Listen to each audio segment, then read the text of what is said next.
Research shows us that men want intimacy too, but different things lead to that intimacy for men.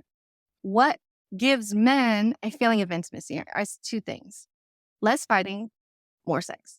With that in mind, I would like to give all the men out there the surefire way to get both of those. Ready? Let's go. When she is upset, assume it is not actually about you. And I had a male client say to me, she said those words. She said, it's me. She said, it's my fault. I said, even still, she's not talking to you about you. And men are hypersensitive to blame. It's not about you. She's not blaming you. She's not shaming you. She's not even asking you to change. She is telling you about herself. And she would only do that if she trusts you and if she sees you as her knight in shining armor.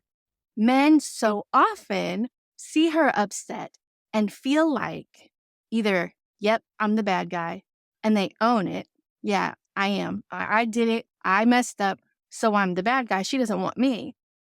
But the truth is, women turn to relationships in a way that men don't for safety and comfort. Men, when upset, tend to turn away. So that's why they do fight or flight. You're not the bad guy for her. You're the answer. You're the knight in shining armor. So when you don't show up for her because you're in your head about blame, you feel offended, you feel defensive, which is the opposite of confident. She's confused. She's looking to you. She is begging you to be the hero, and you won't. That's how she sees it.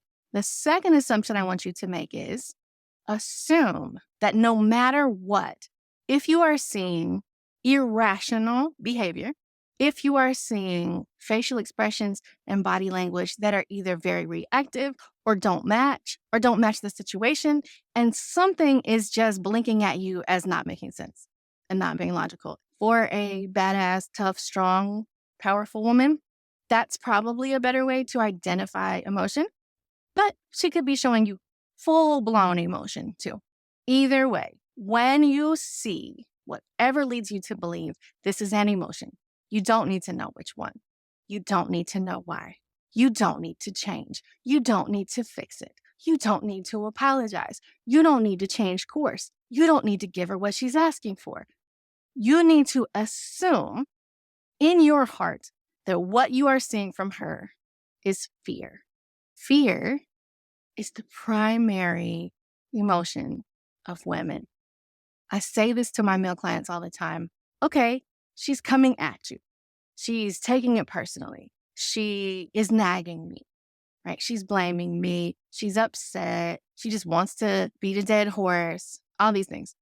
I say, what if it was fear? How would you respond differently if you looked at her and was like, in her body right now, she is experiencing a terror level fear that I will never know. And most of my men would respond very differently if it was fear. To recap, when she's upset, assume she's talking about herself. She's explaining herself to you. She is reaching out to you for connection. It doesn't matter if her words are saying, you did this, you need to stop it. Assume that's not what she means. Don't say this to her. Just act as if. And two, assume that what you're seeing that is causing a disconnect, that isn't making sense, is actually fear. What does fear need? Safety, comfort, reassurance. When you can do those two things, you will get the intimacy that you crave, which is less fighting, more sex.